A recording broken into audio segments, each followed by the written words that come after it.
and El Shaddai is only one of the versions of God described in Genesis. El Shaddai literally translated means, God the one of the mountains, but there was also El Elyon, God the everlasting one, El Elyon, God most high, and El Rawi, God of vision.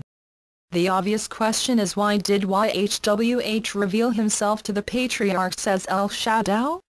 The answer lies in the religious traditions of Canaan, where Abraham is said to have lived for a time, and which were brought to Canaan by the Phoenicians. In turn, the root of Phoenician religious tradition is Sumer. God the one of the mountains has a Sumerian equivalent.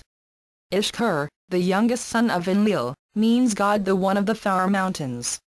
Ishkur was also known as the identification of the goddess Asherah Asherat, as his consort somewhere within the original Jewish faith, leads to some explosive conclusions about the identity of the Jewish Christian God of the cosmos, the one monotheistic God, with whom we are so familiar from Western religion. But before looking at Asherah, and what she means to the identity of Yahweh, it is worth taking a look at another goddess, Ashtaroth. Her significance will become evident a little later.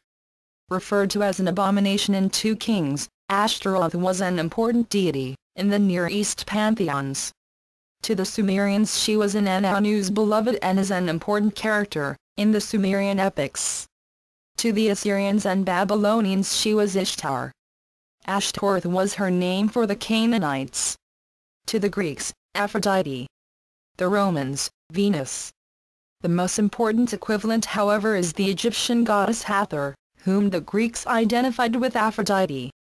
Hathor was the wife of Horus, the god of war. Hathor is identified with the symbol of the cow, and statues of her in the 26th dynasty 572-525 BC in Egypt actually depict her as a cow. Asherah, whose name means she who walks in the sea, supposedly consort of the supreme god El, was also referred to as Elat the goddess. According to the Ugaritic tradition, whose clay tablets contain the earliest known alphabet, she was consort of El, and mother of 70 gods. She is also associated with Baal, and is supposed to have interceded to her husband, the supreme god, on Baal's behalf, for the building of a palace, in order to grant him equal status with other gods. In the cuneiform tablets of Ras Shamra circa 1400 BCE, the head of the pantheon was El. His wife was Asherah of the sea Asherah.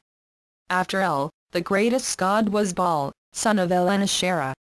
Curiously, Baal's consort is his mother, Asherah.